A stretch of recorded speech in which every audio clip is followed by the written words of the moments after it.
வணக்கம். தந்தையின் பாட்காஸ்ட் செய்திகளை வாசிப்பது நான் கார்த்திகா பிரகாஷ். முதலில் தலைப்புச் செய்திகள். முதலமைச்சர் ஸ்டாலினால் அறிவிக்கப்பட்ட உங்களை தேடி உங்கள் ஊரில் திட்டம் இன்று முதல் நடைமுறைக்கு வருகிறது. பொதுமக்கள் பயன்படுத்திக் கொள்ள தமிழ்நாடு அரசு வேண்டுகோள். ஆருத்ரா கோல்ட் ட்ரேடிங் மோசடி விவகாரத்தில் அதிர்ச்சி. சினிமாவில் முதலீடு செய்தது விசாரணையில் அம்பலம். ஆருத்ரா பிக்சர்ஸ் என்ற பெயரில் நிறுவனத்தை உருவாக்கி பதிவு செய்து பணத்தை முதலீடு செய்ததாக தகவல். குடியரசுத் தலைவர் உரையுடன் இன்று தொடங்குகிறது நாடாளுமன்ற பட்ஜெட் கூட்டத்தொடர். நாளை இடைக்கால பட்ஜெட் தாக்கல். பிப்ரவரி 9 வரை கூட்டத்தொடர் நடைபெறும் என தகவல். சண்டிகர் மேயர் தேர்தலில் பாஜகவின் வெற்றிக்காக தேர்தல் அதிகாரியே மோசடி செய்ததாக இந்தியா கூட்டணி குற்றச்சாட்டு. ஜனநாயகம் படுகொலை செய்யப்பட்டு விட்டதாக விமர்சனம். இந்தியா கூட்டணிக்கு நிதிஷ்குமார் தேவையில்லை. அழுத்தம் காரணமாக யூ டர்ன் அடித்துள்ளார். பீகாரில் தேச ஒற்றுமை யாத்திரையில் ராகுல்காந்தி எம்பி விமர்சனம். குடியரசு தின அணிவகுப்பில் இடம்பெற்ற மாநிலங்களின் சிறப்பான அலங்கார ஊர்திக்கான பரிசு அறிவிப்பு. தமிழக அலங்கார ஊர்திக்கு கிடைத்தது 3வது பரிசு. இனி விரிவான செய்திகள். நாடாளுமன்ற பட்ஜெட் கூட்டத்தொடர் குடியரசுத் தலைவர் உரையுடன் இன்று தொடங்குகிறது. இன்று முதல் வருகின்ற 9 வரை பட்ஜெட் கூட்டத்தொடர் நடைபெறவுள்ளது. புதிய நாடாளுமன்றத்தில் நாளை முதல் பட்ஜெட் தாக்கல் செய்யப்பட உள்ளது. இந்த கூட்டத்தொடரில் எந்த மசோதாக்களும் தாக்கல் செய்யப்படவில்லை என தகவல்கள் வெளியாகியுள்ள நிலையில் பல்வேறு பிரச்சினைகளை எழுப்ப எதிர்க்கட்சிகள் தயாராகி வருகின்றன. தமிழ்நாட்டில் முதலீடு செய்ய தொழில் தொடங்க சிறந்த சூழல் அமைந்துள்ளதால் ஸ்பெயின் நிறுவனங்கள் தமிழ்நாட்டை நோக்கி வர வேண்டும் என்று முதலமைச்சர் ஸ்டாலின் அழைப்பு விடுத்துள்ளார். ஸ்பெயின் தலைநகர் மேட்ரிட்டில் நடைபெற்ற முதலீட்டாளர்கள் மாநாட்டில் பங்கேற்று பேசிய அவர், பல்வேறு நாட்டு நிறுவனங்கள் தமிழ்நாட்டில் முதலீடு செய்துள்ளதாக குறிப்பிட்டார். ஃபார்ச்சூன் 500 நிறுவனங்கள் தமிழ்நாட்டில் தமது திட்டங்களை நிறுவியுள்ளதே முதலீட்டுக்கான சிறந்த சூழல் அமைந்துள்ளதற்கு சான்று என்று தெரிவித்தார். இதன் தொடர்ச்சியாக ஸ்பெயின் நிறுவனங்களும் தமிழ்நாட்டை நோக்கி வர வேண்டும் என்று கேட்டுக் கொண்டார். 130க்கும் மேற்பட்ட ஃபார்ச்சூன் 500 நிறுவனங்கள் தமிழ்நாட்டில் நமது திட்டங்களை நிறுவியுள்ளதே தமிழ்நாட்டு முதலீட்டுக்கான சிறந்த சூழல் அமைந்துள்ளதற்கு இது ஒரு சான்று. இதன் தொடர்ச்சியாக ஸ்பெயின் நிறுவனங்களும் தமிழ்நாட்டை நோக்கி வர வேண்டும் என்று கேட்டுக்கொள்கிறேன். வான்வெளி மற்றும் பாதுகாப்பு, உயிர் அறிவியல் மற்றும் உயிரிய தொழில்நுட்பம், மருந்துகள், உணவு பதப்படுத்துதல், உப்பு நீக்கம் மற்றும் நீர் சுத்திகரிப்பு ஆகிய துறைகளில் உங்களின் மேலான முதலீடுகளை மேற்கொள்ளுமாறு ஸ்பெயின் முதலீட்டாளர்களை நாங்கள் கேட்டுக்கொள்கிறோம். தமிழ்நாட்டில் தொழில்களை துவங்க வரும் முதலீட்டாளர்களுக்கு அனைத்து உதவிகளையும் செய்வதற்கு தமிழ்நாடு அரசு காத்திருக்கிறது. பல்வேறு தொழில்களை மேற்கொள்ள உகந்த சூழலையும் திறன்மிக்க மனித வளத்தையும் உறுதி செய்வதோடு பல்வேறு தொழில் கொள்கைகளின் உயர் சலுகைகளையும் அளிக்க இருக்கிறோம். மாவட்ட ஆட்சியர் வட்டங்களில் தங்கி பொதுமக்களின் குறைகளை கேட்டறியும் உங்களை தேடி உங்கள் ஊரில் திட்டம் தமிழகம் முழுவதும் இன்று நடைமுறைக்கு வருகிறது. இது தொடர்பாக தலைமை செயலாளர் வெளியிட்டுள்ள வழிகாட்டு நெறிமுறைகளில் உங்களை தேடி உங்கள் ஊரில் திட்டம் முகாம் ஒவ்வொரு மாதமும் 4வது புதன்கிழமை நடைபெறும் என்றும், அந்த நாள் விடுமுறை தினமாக இருக்கும் பட்சத்தில் அதற்கடுத்த வேலை நாளில் முகாம் நடத்தப்படும் என்றும் தெரிவிக்கப்பட்டுள்ளது. ஜனவரி முதல் டிசம்பர் வரையிலான காலத்தில் ஒவ்வொரு மாதமும் எந்த வட்டத்தில் முகாம் நடத்த வேண்டும் என்ற திட்டமிடலை மாவட்ட ஆட்சியர் மேற்கொள்வார் என்றும் தெரிவிக்கப்பட்டுள்ளது. சென்னையை தவிர்த்து மற்ற அனைத்து மாவட்டங்களிலும் இந்த திட்டத்திற்கான முகாம் நடைபெறவுள்ளது. கோயம்பேட்டில் பசுமை பூங்கா அமைக்க வேண்டும் என்றும் வேறு ஏதாவது அமைத்தால் எதிர்ப்போம் என்றும் பாமக தலைவர் அன்புமணி ராமதாஸ் தெரிவித்துள்ளார். நாடாளுமன்ற தேர்தல் கூட்டணி குறித்து முடிவு எடுக்கவில்லை என்றும், கூட்டணி குறித்து பாமக நிறுவனர் விரைவில் அறிவிப்பார் என்றும் அன்புமணி ராமதாஸ் கூறினார். வருகின்ற பிப்ரவரி 11 பாஜக தேசிய தலைவர் ஜே.பி. நட்டா முன்னிலையில் சென்னையில் கட்சி பொதுக்கூட்டம் நடைபெறவுள்ளது. என் மண் என் மக்கள் என்ற பெயரில் தொகுதி வாரியாக பாத யாத்திரை மேற்கொள்ளும் பாஜக மாநில தலைவர் அண்ணாமலை விரைவில் 200வது தொகுதியை நிறைவு செய்யவுள்ளார். இதனை முன்னிட்டு சென்னையில் வருகின்ற பிப்ரவரி 11 பிரம்மாண்ட பொதுக்கூட்டத்தை நடத்த பாஜக திட்டமிட்டுள்ளது.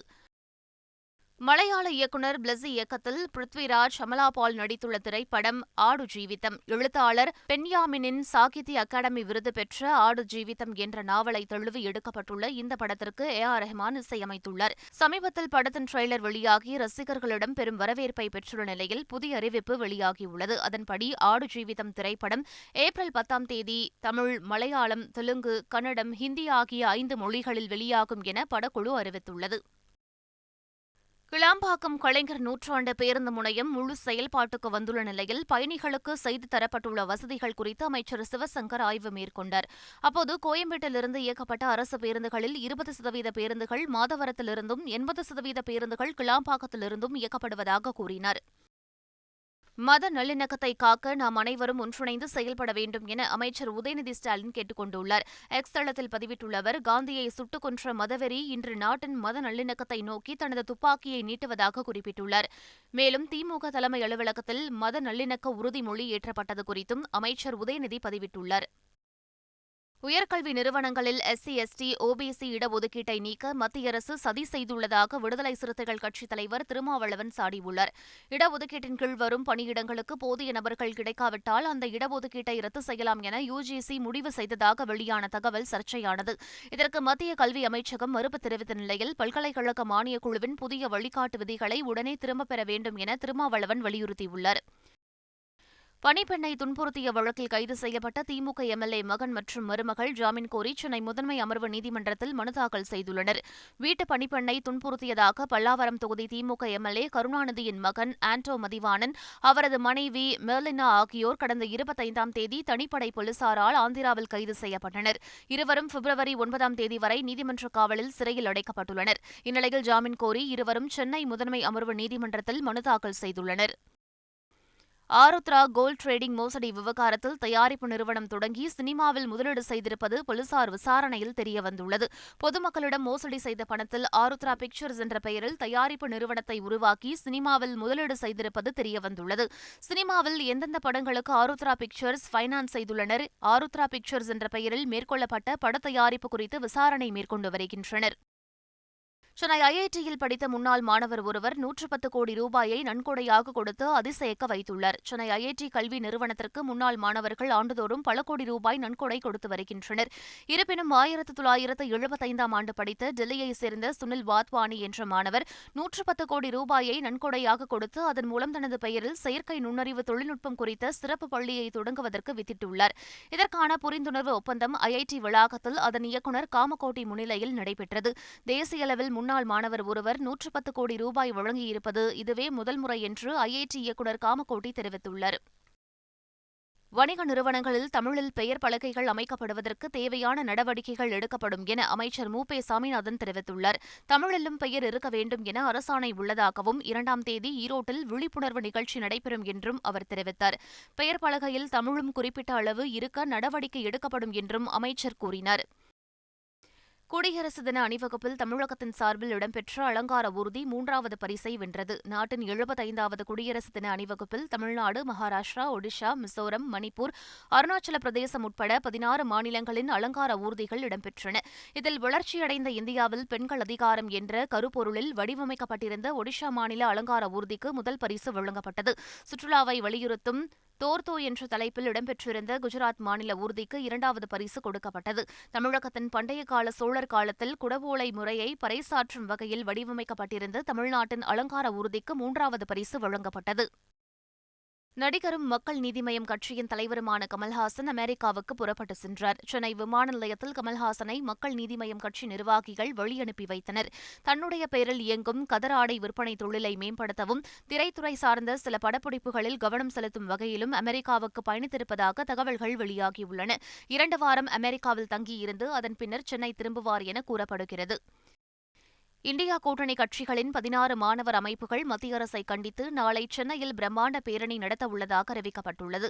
இந்தியா கூட்டணியில் உள்ள கட்சிகளில் அங்கம் வகிக்கும் 16 மாணவர் அமைப்புகள் ஒன்றிணைந்து யுனைடெட் ஸ்டூடெண்ட்ஸ் ஆஃப் இந்தியா என்ற அமைப்பு உருவாக்கப்பட்டுள்ளது. இந்த அமைப்பின் சார்பில் சென்னையில் செய்தியாளர்களை சந்தித்த திமுக எம்எல்ஏவும் மாணவரணி செயலாளருமான எழிலரசன், தேசிய கல்விக் கொள்கை மற்றும் நீட் தேர்வு ரத்து உள்ளிட்ட கோரிக்கைகளை வலியுறுத்தி நாளை சென்னையில் பேரணி நடத்தவுள்ளதாக அறிவித்தார். கேரள களமஞ்சேரி குண்டுவெடிப்பு சம்பவம் குறித்து வதந்தி பரப்பியதாக 53 வழக்குகள் பதிவு செய்துள்ளதாக முதலமைச்சர் பினராயி விஜயன் சட்டமன்றத்தில் தெரிவித்துள்ளார். கடந்த ஆண்டு அக்டோபரில் களமச்சேரியில் பிரார்த்தனை கூட்டத்தில் 3 குண்டுகள் வெடித்து 8 பேர் உயிரிழந்தனர். இந்த சம்பவம் தொடர்பாக கேரள சட்டப்பேரவையில் கேள்வி எழுப்பப்பட்டது. இதற்கு பதிலளித்த முதலமைச்சர் பினராயி விஜயன் வதந்திகள் பரப்பியதாக 53 வழக்குகள் பதிவு செய்யப்பட்டுள்ளதாக கூறினார். மத்திய அமைச்சர் ராஜீவ் சந்திரசேகர் உள்ளிட்ட பாஜக தலைவர்கள், இணையதள செய்தி நிறுவனங்கள், 2 மலையாள தொலைக்காட்சிகளுக்கு எதிரான வழக்குகள் பதிவு செய்யப்பட்டுள்ளதாக தெரிவித்தார். சத்தீஸ்கரில் நக்சலுடனான என்கவுண்டரில் 3 சிஆர்பிஎஃப் வீரர்கள் உயிரிழந்துள்ளனர். 15 பேர் படுகாயமடைந்துள்ளனர். பிஜாப்பூர் சுக்மா எல்லைப் பகுதியில் உள்ள தெக்குளகுடம் என்ற கிராமத்தில் சிஆர்பிஎஃப் வீரர்கள் தேடுதல் வேட்டையில் ஈடுபட்டிருந்தனர். அப்போது திடீரென நக்சல் அமைப்பினர் துப்பாக்கிச்சூடு நடத்தி தாக்கினர். இதில் 2 கோப்ரா வீரர்கள் உட்பட 3 வீரர்கள் உயிரிழந்தனர். 15 பேர் படுகாயமடைந்தனர். அவர்கள் ராய்ப்பூரில் உள்ள மருத்துவமனையில் அனுமதிக்கப்பட்டுள்ள நிலையில் சத்தீஸ்கர் முதலமைச்சர் விஷ்ணு தியோசாய் நேரில் சந்தித்து ஆறுதல் தெரிவித்தார். இதே பகுதியில் கடந்த 2021ஆம் ஆண்டு நக்சல் தாக்குதல்களில் 22 வீரர்கள் கொல்லப்பட்டது குறிப்பிடத்தக்கது. இந்தியா கூட்டணிக்கு நிதிஷ்குமார் தேவையில்லை என்று ராகுல் காந்தி தெரிவித்துள்ளார். பீகாரில் இந்திய ஒற்றுமை யாத்திரை மேற்கொண்டு வரும் ராகுல் காந்தி புர்னியா பகுதியில் நடைபெற்ற பொதுக்கூட்டத்தில் கலந்து கொண்டு உரையாற்றினார். அப்போது மணிப்பூரில் உள்நாட்டு கலவரம் ஏற்பட்ட போதிலும் பிரதமர் நரேந்திர மோடி அங்கு நேரில் செல்லவில்லை என குற்றம் சாட்டினார். நிதிஷ்குமாருக்கு கொடுக்கப்பட்ட அழுத்தத்தின் காரணமாகவே அவர் யூ டர்ன் அடித்திருப்பதாக தெரிவித்த ராகுல் காந்தி பீகாரில் அமைந்துள்ள மகா கூட்டணி சமூக நீதிக்காக போராடும் என்றார். மக்களவைத் தேர்தல் நெருங்கி வரும் நிலையில் உத்தரப்பிரதேசத்தில் 16 தொகுதிகளுக்கான முதற்கட்ட வேட்பாளர் பட்டியலை சமாஜ்வாடி கட்சியின் தலைவர் அகிலேஷ் யாதவ் வெளியிட்டுள்ளார். உத்தரப்பிரதேசத்தில் மொத்தமுள்ள 80 தொகுதிகளில் காங்கிரஸ் கட்சிக்கு 11 இடங்கள் ஒதுக்கப்படுவதாக அகிலேஷ் யாதவ் கடந்த வாரம் அறிவித்தார். ஆனால் தொகுதி பங்கீடு பேச்சுவார்த்தை இன்னும் நடைபெற்று வருவதாகவும் அதுகுறித்து குழுவின் தலைவர் முகுல் வாஸ்னிக் முடிவெடுப்பார் என்றும் காங்கிரஸ் கட்சி தெரிவித்துள்ளது. இந்நிலையில் சமாஜ்வாடி முதற்கட்டமாக 16 தொகுதிகளுக்கான வேட்பாளர் பட்டியலை வெளியிட்டுள்ளது. திருப்பதியில் தனுஷின் புதிய படத்தின் படப்பிடிப்பிற்கான அனுமதி ரத்து செய்யப்பட்டுள்ளது. தனுஷ் கதாநாயகனாக நடிக்கும் புதிய படத்தின் படப்பிடிப்பு திருப்பதி அலிப்பிரி மலைப்பாதை மற்றும் கோவிந்தராஜசுவாமி கோவில் பகுதிகளில் நடைபெற்றது. இதனால் அலிப்பிரி மலைப்பாதை பகுதிகளில் திடீரென போக்குவரத்து தடை செய்யப்பட்டு மாற்று வழியில் வாகனங்கள் திருப்பிவிடப்பட்டதால் போலீசாருடன் பொதுமக்கள் வாக்குவாதத்தில் ஈடுபட்டனர். இதையடுத்து படப்பிடிப்பிற்கான அனுமதியை போலீசார் ரத்து செய்து உத்தரவிட்டனர். சண்டிகர் மாநகர மேயர் தேர்தலில் காங்கிரஸ் ஆம் ஆத்மி கூட்டணி வேட்பாளரை தோற்கடித்து பாஜக வேட்பாளர் வெற்றி பெற்றார். பஞ்சாப், ஹரியானா மாநிலங்களின் தலைநகராக விளங்கும் சண்டிகர் மாநகர மேயர் தேர்தல் நடைபெற்றது. இதில் பாஜகவுக்கு அதிக அளவிலான உறுப்பினர்களின் எண்ணிக்கை இருந்தபோதிலும் அதை தோற்கடிப்பதற்காக இந்தியா கூட்டணி கட்சிகளான காங்கிரஸ், ஆம் ஆத்மி கட்சிகள் இணைந்து களம் இறங்கின. இந்நிலையில் பாஜகவின் வேட்பாளர் மனோஜ் சோன்கர் 16 ஓட்டுகள் பெற்று வெற்றி பெற்றதாக அறிவிக்கப்பட்டுள்ளது. காங்கிரஸ், ஆம் ஆத்மி கூட்டணியின் மேயர் வேட்பாளர் 12 ஓட்டுகள் பெற்று தோல்வியடைந்தார். காங்கிரஸ், ஆம் ஆத்மி கூட்டணி வேட்பாளருக்கு ஆதரவாக பதிவான 8 வாக்குகள் செல்லாது என அறிவிக்கப்பட்டதால் 16 வாக்குகளை பெற்ற பாஜகவின் வேட்பாளர் வெற்றி பெற்றதாக அறிவிக்கப்பட்டுள்ளது. சண்டிகர் மேயர் தேர்தலில் பாஜக ஆணவத்தோடு ஜனநாயகத்தை மீறியதாக காங்கிரஸ் மூத்த தலைவர் ஜெய்ராம் ரமேஷ் குற்றம் சாட்டியுள்ளார். பாஜகவிற்கு எதிராக நீதிமன்றங்களை நாடுவோம் என்றும் மக்களிடம் கொண்டு செல்வோம் என்றும் தமது சமூக வலைதள பதிவில் தெரிவித்திருக்கிறார். சண்டிகருக்கு நியாயத்திற்காக போராடுவோம் என்றும் அவர் குறிப்பிட்டுள்ளார். சண்டிகர் மேயர் தேர்தலில் இந்தியா கூட்டணி பெற்ற 20 வாக்குகளில் 8 வாக்குகள் செல்லாது என தலைமை அதிகாரி அதிர்ச்சியூட்டும் வகையில் தீர்ப்பளித்ததாக விமர்சித்தார். சண்டிகர் மேயர் தேர்தலில் ஆம் ஆத்மி காங்கிரஸ் ஆதரவு வேட்பாளரை பாஜக தோற்கடித்தது அதிர்ச்சி அளிக்கிறது என்றும் இது முறைகேடான வெற்றி என்று டெல்லி முதலமைச்சர் அரவிந்த் கெஜ்ரிவால் குற்றம் சாட்டியுள்ளார். பாஜகவை வெற்றி பெற செய்ய வேண்டும் என்பதற்காகவே 8 வாக்குகள் செல்லாது என்று தேர்தல் அதிகாரி அறிவித்துள்ளதாக தெரிவித்துள்ளார். சண்டிகரில் திட்டமிட்டு மோசடி நடைபெற்றுள்ளதாகவும் கெஜ்ரிவால் குற்றம் சாட்டியுள்ளார். கேலோ இந்தியா விளையாட்டுப் போட்டியில் நேற்று ஒரே நாளில் 6 தங்கம் வென்று தமிழக வீரர்கள் அசத்தியுள்ளனர். சென்னை நேரு உள் விளையாட்டு அரங்கில் நடைபெற்ற பளுதூக்குதல் மகளிர் 81 கிலோ எடைப்பிரிவில் தமிழ்நாட்டின் கீர்த்தனா 188 கிலோ எடையை தூக்கி தங்கப்பதக்கமும், அவருக்கு அடுத்து மற்றொரு தமிழக வீராங்கனை ஓவியா 184 கிலோ எடையை தூக்கி வெள்ளிப் பதக்கமும் வென்று அசத்தியுள்ளார். இதேபோல் மேலக்கோட்டையூரில் நடைபெற்ற பேட்மிண்டன் போட்டியில் ஆடவர் இரட்டையர் பிரிவில் தமிழகத்தின் விநாயகராம் ஸ்வஸ்திக் இணை தங்கமும், ஒற்றையர் பிரிவில் தமிழக வீரர் மிதேஷ் வெண்கலமும் வென்றனர். நுங்கம்பாக்கத்தில் நடைபெற்ற டென்னிஸ் போட்டியில் ஆடவர் மற்றும் பெண்கள் இரட்டையர் பிரிவுகளிலும் தமிழக வீரர் வீராங்கனைகள் தங்கம் வென்று அசத்தினர்.